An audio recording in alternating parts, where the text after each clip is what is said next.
Air quality of the national capital has deteriorated and turned poor on account of stubble burning in adjoining states such as Punjab, Haryana, Uttar Pradesh and Rajasthan. More than 1,200 burning events have been detected in the 6 states between the past 1 month. The majority of air pollution from farm fires comes from Punjab.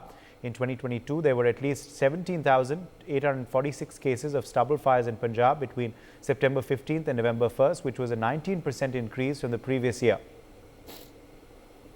Arzu Seth is joining us live from Delhi for more details on this story. Arzu, what is the Delhi Air Quality Index currently and what is causing the increased pollution?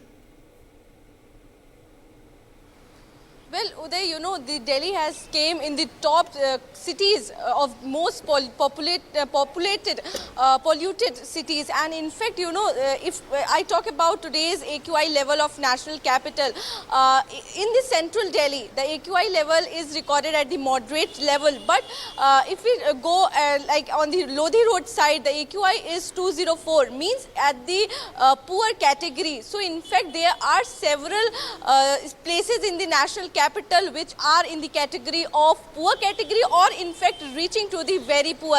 In fact, you know, the Delhi government has implemented strictly various plan, you know, anti-pollution plans. And in fact, I would like to tell you that this includes a complete ban on the use of coal in the roadside eateries, hotels and the restaurants. In fact, the Delhi government has formed interdepartmental team to improve the quality at the 13 most air polluted hotspot in the national capital. So you could see that, you know, the government are making efforts to, you know, deal with the pollution. In fact, there are 13 hotspots in the national capital. I would like to identify all of them. The Bhavana is one of them, Mundrika, Wazirpur, Rohini, RK Puram, Okhla, Jahangirpuri, Anand Vihar, Punjabi Bagh, Mayapuri and Dwarka. And in fact, Uday, I also want to tell you that these are the places where we see a lot of traffic congestion, and this is one of the main reason also why, you know, we are seeing that the AQI level is going up. If you see this area, this is, you know, there has been a greenery in this area. But if we go at the Anand Vihar side, there is a railway station there, there is a bus stand there. So it is very populated, in fact. And and the second reason is the stubble burning that is taking place in the nearby states like in Punjab, Haryana, Uttar Pradesh, Rajasthan. So as soon as the stubble burning starts in the nearby states, the AQI level here in the national capital keep on, you know, increasing and leads to the pollution in the national capital, which, you know, leads to several problems to the people living in the national capital, like breathing problem. In fact, the itchiness in the eyes, they in fact face a lot of problem with the increase of the AQI level. Yes. Mahinder Mahi also now joins us from Noida. Mahinder, what is the AQI Noida currently and Greater Noida? What are the figures you can share with us? Because Mahinder, we are seeing in the entire NCR, air quality levels are deteriorating continuously. देखिए, अगर बात करें नोएडा और greater Noida की, तो शायद देश में सबसे ज्यादा प्रदूषित अगर कोई जिला है तो वो गौतम बुद्ध नगर है। आपको बता दें, अगर जो मौजूदा एयर क्वालिटी इंडेक्स की बात करें तो ग्रेटर नोएडा में 250 के पार पहुंच गया है, जो कि बद से बदतर श्रेणी में आता है। वहीं अगर नोएडा की बात करें तो नोएडा में एयर क्वालिटी इंडेक्स में थोड़ा सुधार हुआ है, क्योंकि यहाँ सुबह से ही काफी तेज हवाएं चल रही है, जिसके कारण जो प्रदूषित हवा है, जहाँ डस्ट पार्टिकल होते हैं, उस तरह वो तमाम चीजें उड़ उड़ के जा रही है। मगर देखिए, लगातार हम बता रहे हैं, पिछले बार भी हमने ये बताया कि किस तरीके से नोएडा, ग्रेटर नोएडा, गाजियाबाद में काम करने की बजाय जो अधिकारी हैं वो दफ्तर से बाहर नहीं निकलते। आज भी अगर आप ग्रेटर नोएडा या ग्रेटर नोएडा वेस्ट या दादरी की तरफ जाएंगे तो आपको बड़ी बड़ी इमारतों से जो धूल मिट्टी उड़ती है वो उड़ती नजर आएंगी, उस पर कोई पाबंदी नहीं है। जो तमाम जो एजेंसी है, चाहे हम नोएडा प्राधिकरण की बात करें, ग्रेटर नोएडा प्राधिकरण की बात करें, यमुना प्राधिकरण की बात करें, ये बस खाना पूर्ति करती है, 1-2 लोगों का चालान काट देती है, चालान दिखा देती है, उसके बाद तमाम ये लोग अपने आराम से एसी वाले रूम में बैठ जाते हैं। फिलहाल अगर नोएडा की जनता इससे काफी परेशान और इसका असर देखने को मिल रहा है। आज सरकारी अस्पताल और निजी अस्पताल में जाएंगे, जो दमा के मरीज होते हैं उनकी संख्या लगातार बढ़ रही है। जो छोटे बच्चे होते हैं उनकी आंखों में अभी से आंसू आने लगे, यानी कि जलन के कारण वो खुली आंखों से देख नहीं सकते। दूसरी तरफ जो बूढ़े बुजुर्ग हैं, नोएडा एनसीआर में रहते हैं, और तमाम जो प्रेग्नेंट वुमेन्स हैं, उनको काफी दिक्कत आ रही है। क्योंकि देखिए, लगातार हम देख रहे हैं जो नोएडा का एयर क्वालिटी इंडेक्स है, अक्टूबर का महीना चल रहा है और जो हवा है वो बेहद खराब होती जा रही है। आज ये नोएडा की एयर क्वालिटी इंडेक्स की बात करें तो ये 150 के पार है, और ग्रेटर नोएडा की बात करें तो वो 250 के पार जा रहा है। तो सोचिए, आज मौसम थोड़ा ठीक है, हवाएं चल रही है, जिसकी वजह से थोड़ा पॉल्यूशन कम हुआ है। मगर अगर कल परसों की हम तुलना की बात करें, यानी कि शनिवार और संडे की बात करें, तो वो एयर क्वालिटी इंडेक्स यहाँ नोएडा और ग्रेटर नोएडा में 250 के पार पहुंच गया था। सोचिए आने वाले वक्त में कितना खतरनाक हो सकता है एयर क्वालिटी इंडेक्स, खासकर नोएडा और ग्रेटर नोएडा।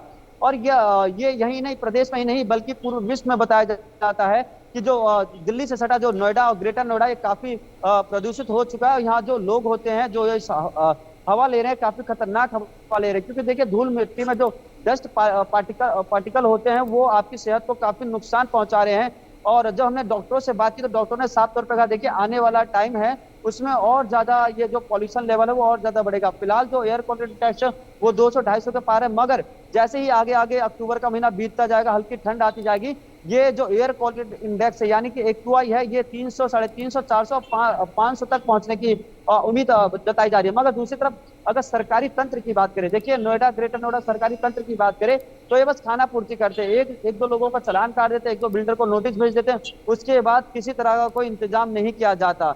फिलहाल नोएडा प्राधिकरण में नए सीईओ आए हैं, उनका साफ तौर पे कहना है कि हम तमाम जो बिल्डर्स हैं उस पर निगरानी बनाए रखे हैं। जहां कंस्ट्रक्शन का एरिया है वहां जो ग्रीन चादर होती है उसको हम बोलते हैं ढकने के लिए, मगर यहाँ लोगों की यहाँ बहुत ज्यादा गलती है, लोग भी अवेयर नहीं है। अगर वो कंस्ट्रक्शन कर रहे हैं तो बिना बिल्डिंग को ढके वो कंस्ट्रक्शन करते हैं, जिसके वजह से जो धूल मिट्टी या जो कुछ मटेरियल होते हैं वो हवा में उड़ते हैं, जिसके कारण लोग काफी परेशान हो रहे हैं। और देखिए अक्टूबर का महीना है, नवंबर आते आते मुझे लगता है जो नोएडा और आसपास के क्षेत्र है, यहाँ जो एयर क्वालिटी इंडेक्स है ये 400 450 पार कर जाएगा, जो कि बेहद ही खतरनाक होता है। अगर बात करें, देखो जो यहाँ के अधिकारी हैं, जो यहाँ के सिस्टम में बैठे आला अधिकारी है, उनका साफ तौर पे कहना कि देखिए हमारी जो कंट्रोलिंग टीम है, यानी जो हमने टीम गठित की है, वो सड़कों पर उतरी है और लोगों को समझा रही है कि आप इस तरह का काम मत करिए, आप कहीं खुले में आग मत जलाइए, कोयला का इस्तेमाल ना कीजिए, डीजल जनरेटर का इस्तेमाल ना कीजिए।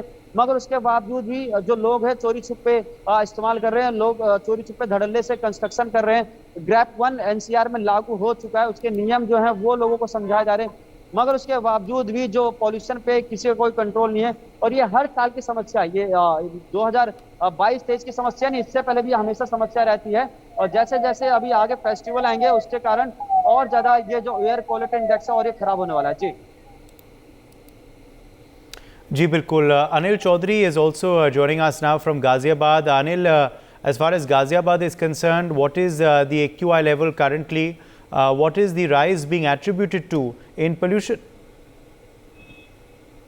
देखिए 1 अक्टूबर के बाद से दिल्ली एनसीआर सहित गाजियाबाद में भी ग्रैप लागू कर दिया गया था। उसके बाद में कोई असर उस लेवल पर नहीं दिखाई दिया। लगातार जो है पोल्यूशन का जो लेवल है वो बढ़ता जा रहा है। अगर बात की जाए पोल्यूशन की आज की बात की जाए तो आज 246 जो है लोनी के आसपास के एरिया का दर्ज किया गया है। जो गाजियाबाद का लोनी का क्षेत्र है, चाहे वो इंदिरापुरम क्षेत्र हो, तो आप समझ सकते हैं जिस तरीके से लगातार एयर क्वालिटी इंडेक्स खराब होता जा रहा है, तो लोगों को सबसे बड़ी दिक्कत ये आ रही है, उनकी आंखों में जलन की जो समस्या है वो सामने आ रही है। जो दमे के मरीज हैं उनकी तादाद लगातार जो है सरकारी अस्पताल में और तमाम जो निजी अस्पताल हैं उनमें लगातार उनकी संख्या भी बढ़ती जा रही है। डॉक्टरों का भी कहना है कि जरूरी हो तो ही घर से बाहर निकले, क्योंकि लगातार पोल्यूशन का स्तर खराब होता जा रहा है। पर अगर प्रशासन की अगर बात की जाए तो जिला प्रशासन की तरफ से वो कोई भी ठोस कदम नहीं उठाए जा रहे हैं, जो कि ग्रैप लागू होने के बाद में उठाए जाते हैं। क्योंकि 4 चरणों में इसको बांटा जाता है। फर्स्ट कैटेगरी में यदि 200 से पार जो है यदि एयर क्वालिटी इंडेक्स पहुंचता है तो जो सड़कें हैं उन पर छिड़काव लगातार कहा जाता है कि छिड़काव किया जाए, और साथ ही जो साइट्स हैं जिन पर निर्माणाधीन जो काम चल रहा है, उन पर बिल्डिंग्स में काम चल रहा है, उनको सही से ढका जाए। और जो साथ ही उन तमाम जो चीजों को ध्यान देना चाहिए। और साथ ही एक ये भी है, जो जिस तरीके से वाहन है उनको प्रतिबंध किया जाए जो अधिक धुआं छोड़ रहे हैं। इस तरीके की बातें जो है ग्रैप 1 जब ग्रैप लागू हुआ तो कैटेगरी ये बांटेगी। फर्स्ट कैटेगरी अभी जो है गाजियाबाद में लागू हुआ, क्योंकि 200 से प्लस अभी हुआ है, क्योंकि 246 अभी जो है बताया गया है। और तमाम जो प्रतिबंध है वो लगाने शुरू किए गए हैं, पर उस तरीके से कोई भी असर जो है अधिकारियों का नहीं दिख रहा है। ना तो अधिकारी जो है टाइमली पहुंचते हैं। ये जरूर है, कागजी कार्रवाई जरूर की जाती है, कागजों में जरूर ग्रैप लागू किया गया है, उसके बावजूद भी जो निर्माणाधीन साइट है वहां पर धड़ल्ले से काम चल रहा है। और जो पोल्यूशन करने वाले वाहन हैं, वो तमाम जो वाहन है वो सड़कों पर दौड़ते हुए नजर आएंगे।